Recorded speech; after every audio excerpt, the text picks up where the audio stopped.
Miyerkules ng ika-16 na linggo ng karaniwang panahon. Kapistahan ni Santa Maria Magdalena. Pagbasa mula sa awit ni Solomon. Gabi-gabi sa higaan ang mahal ko'y hinahanap, ngunit hindi masumpungan kahit nasa pangarap. Akong ito'y bumabangon, sa lungsod ay naglalakad. Ang lansangan sa paligid ay aking ginagalugad.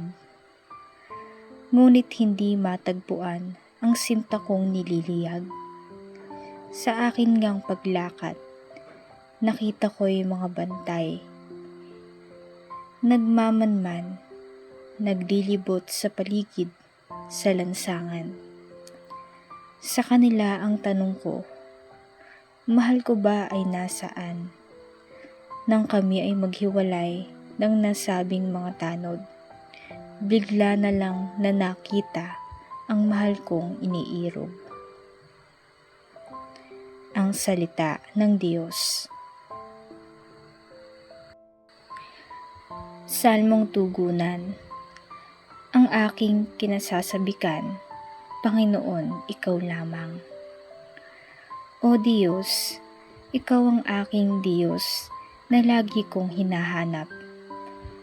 Ang uhaw kong kaluluway, tanging Ikaw yaong hangad.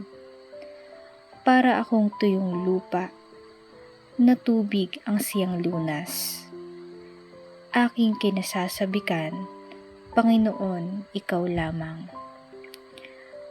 Bayaan mo sa santuaryo, sa lugar na dakong banal. Ikaw rooy mamasdan ko, sa likas mong karangalan. Ang wagas na pag-ibig mo'y mahigpit pa kaysa buhay, kaya ako'y magpupurit, ikaw ang pag-uukulan.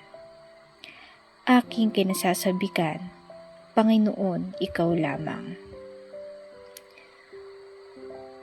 Habang ako'y nabubuhay, ako'y magpapasalamat, at ako ay dadalangin, na kamay ko'y nakataas.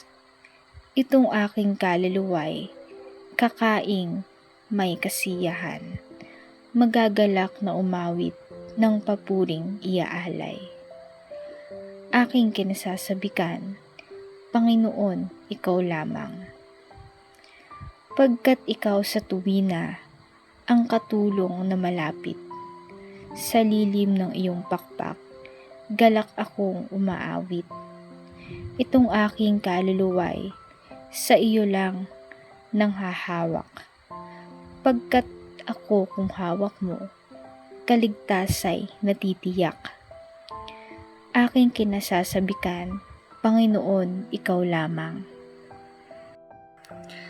Ang mabuting balita ng Panginoon ayon kay San Juan.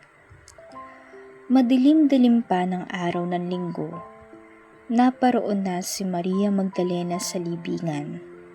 Naratnan niyang naalis na ang batong panakip sa pinto ng libingan. Dahil dito, patakbo siyang pumunta kay Simon Pedro at sa alagad na mahal ni Jesus. At sinabi sa kanila, kinuha sa libingan ng Panginoon at hindi namin alam kung saan dinala. Si Maria ay nakatayong umiiyak sa labas ng libingan.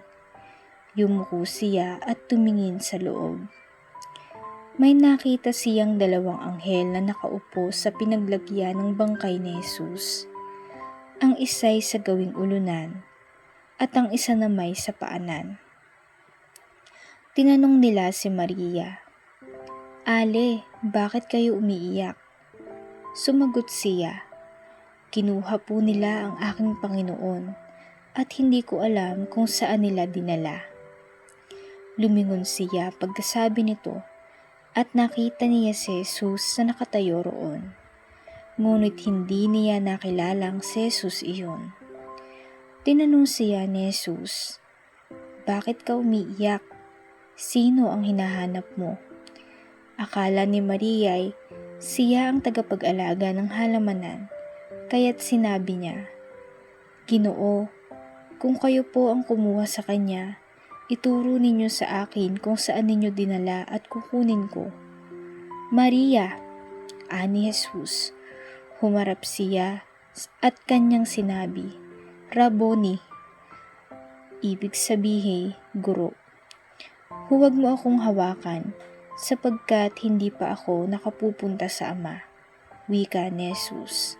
"Sa halip, pumunta ka sa aking mga kapatid at sabihin mong aakyat ako sa aking Ama at inyong Ama, sa aking Diyos at inyong Diyos."